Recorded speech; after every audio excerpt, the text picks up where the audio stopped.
So should you get a PhD in philosophy? My answer is that you shouldn't unless there is a topic that you're really passionate about, unless there is something that you really need to write on. Otherwise, I would advise against it, okay? And this comes down to a couple of reasons. One is that the field is just so competitive, okay? It's competitive in a number of areas. So one area is conferences. When you're in grad school, you're going to want to present your, draft papers at conferences, and depending on the prestige of the conference, you may or may not get rejected, right? So if you're going to try to submit to the APAs, well, you're more likely than not to get rejected, and that sucks, right? People don't like getting rejected. It takes a toll on your mental health. The second area is journals. Because the job market is so competitive, you're going to want to start submitting to peer-reviewed journals because that makes you more marketable. But the rejection rate for philosophy journals is really high. I think it's over 90%. So more likely than not, you are not going to get published, and that is going to hurt, especially because you spent all this time writing this paper, and it takes months for them to get back to you. So that's the second area. The third area is obviously the job market. I think the first year that I was on the job market, I applied to maybe around 100 jobs, and most of them didn't even get back to me. And I think that's pretty standard, so most of them probably won't get back to you, and that sucks, obviously. I think I got a couple of interviews, but at the end, I didn't get anything, so that was really unfortunate.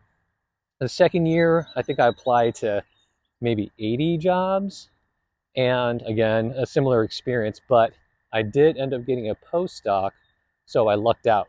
And I would consider myself to be one of the luckier ones. There were some people who really didn't feel the desire to finish the program, so they either dropped out or they just continued on the program, but didn't receive the stipend anymore. And I remember that I knew this one very well published philosopher who could not get a non-temporary job. And it was just so depressing because he, published his dissertation and he published in these prestigious journals, but he just couldn't get anything non-temporary. So that is really depressing. And one of the experiences that I had in grad school was just talking to my friends about how competitive it was. Like all of us acknowledged it, all of us hated it, right? And it's just not fun. Okay. So those are the three areas that I experienced competitiveness, and that leads directly to the harm it does to your mental health, right? So you are going to get rejected, or I got rejected from a bunch of conferences, journals, and jobs. Okay. Those rejections make you question your worth. They make you feel like that you are not good enough. And that is a terrible feeling. Imposter syndrome, definitely true. I experienced it as well. But I would say this takes it to another level, okay? Because you are actively trying to get something and you are actively being rejected. And I would consider myself generally to be a mentally resilient person. And before grad school, I don't think I actually suffered from any mental health issues, but I did become anxious during grad school. Like that, it triggered something in me, and it was to the point where I actually went to go see a therapist for the first time in my life. Okay, so that should tell you like how bad it is. Okay, do's and don'ts.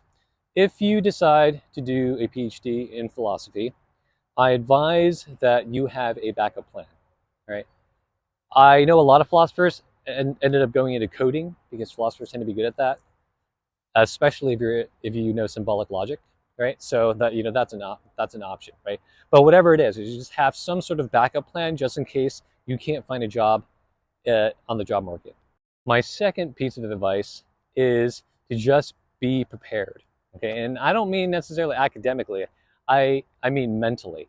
Okay, you have to mentally prepare yourself for how difficult it's going to be, and you have to acknowledge that actually going through it is different than just knowing the statistics. Okay. So I knew going into it that the job market was difficult. Like I saw the numbers, right?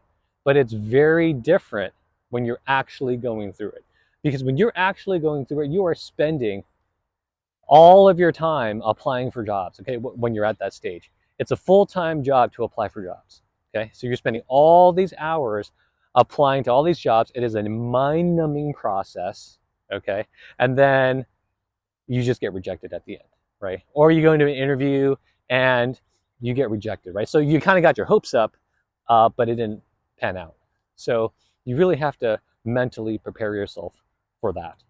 Another thing to keep in mind is balancing your work life and your personal life. Again, because the job market is so difficult, if you do end up getting something, you'll most likely have to move. And that is going to be much more difficult if you have a family, right? So that is something to plan ahead for. As far as I can tell, you usually don't get hired at a university that is more prestigious than the university where you got your PhD. Okay, so that's going to be another thing to keep in mind. If you can get to a really prestigious grad program, then that's obviously going to help you out. But if your college isn't really ranked that high, then you're going to have a harder time, right? Then you're likely going to get a job at some community college or some random college and maybe like in the middle of nowhere, right? So you would have like to move, okay? And if you're okay with moving, then that's great. The more flexible you are in regards to where you live, the better it is. All right, another thing that you should do is take advantage of counseling, okay? Mental health problems are not a joke, right? And there's nothing to be ashamed of when you are experiencing mental health issues, okay? So your school probably is going to have access to mental health services. I advise you to take advantage of them. Okay, let's get to the don'ts. So regarding the don'ts, the first piece of advice I have to say is not to compare yourself to other people. Okay, I understand that this is easier said than done, but try your best to do it. Okay, it is very easy to fall into the trap of comparing yourself not only to, philosophers you don't know, but your colleagues, your friends, right? And this is where the competitiveness becomes very toxic because you will feel jealousy and envy when your friend gets into this conference or gets a paper published in this prestigious journal or gets this particular job. All right. I'll, oftentimes, depending on if what area of specialization you're in, you're going to be trying to publish in the same journals as your friend, right? You're going to be applying to the same jobs. You are competing against your friends, and that really sucks. It was to the point where I could not be happy for my own friends when they succeeded, because if they succeeded, it meant that I failed. If they got that job, that means I did not get that job.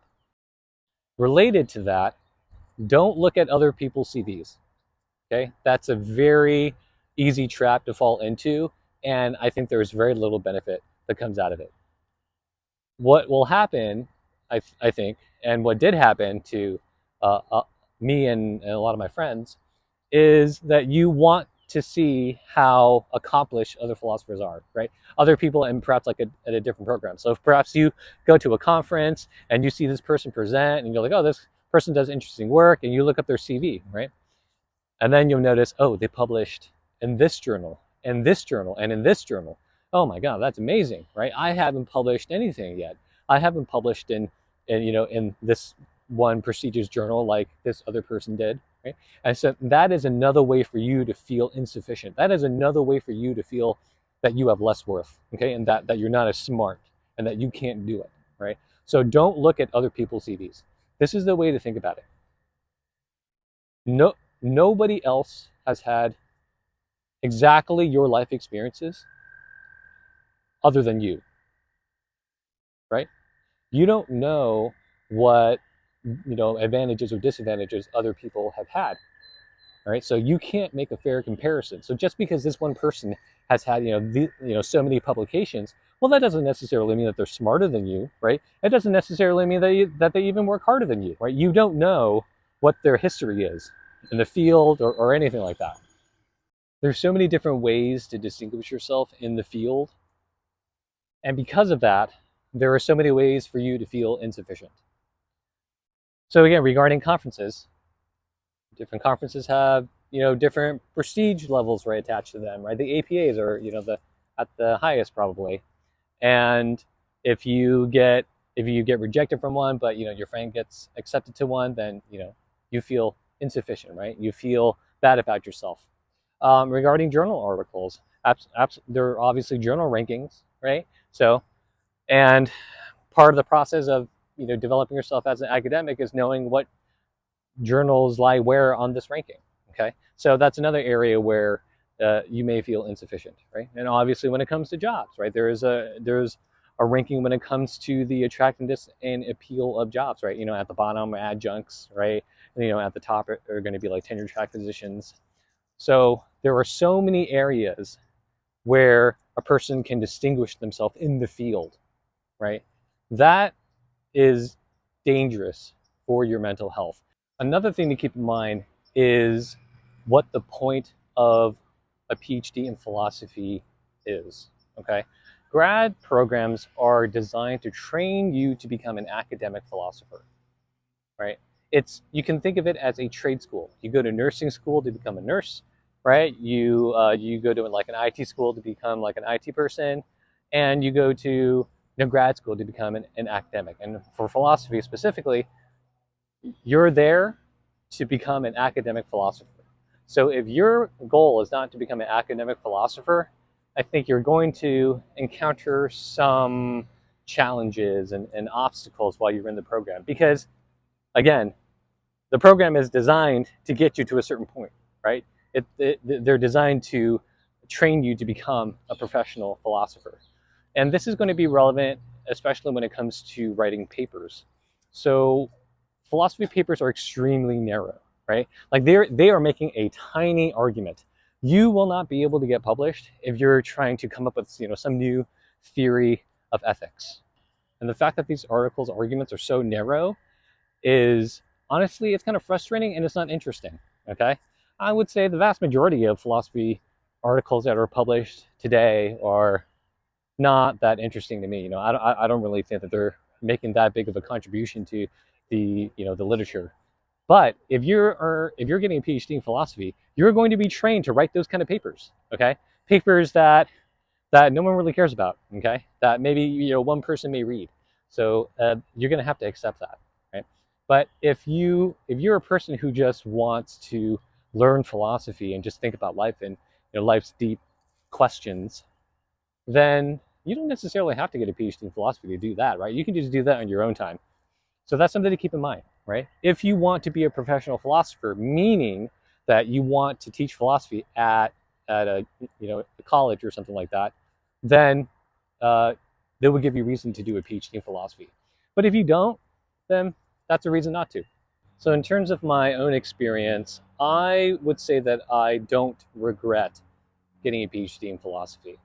But that's mainly because I really had this topic that I needed to write my dissertation on. There was just this one topic that I was passionate about, that I had been passionate about for many years. And the grad program gave me this opportunity to kind of develop my expertise in it, right? So, and that's mainly the reason. I also looked out. I ended up getting a postdoc, and while I still don't have a non-temporary job, um, I think I would still not regret it if I had to go into a different field. And anyway, those are my thoughts about getting a PhD in philosophy. I hope you found it helpful.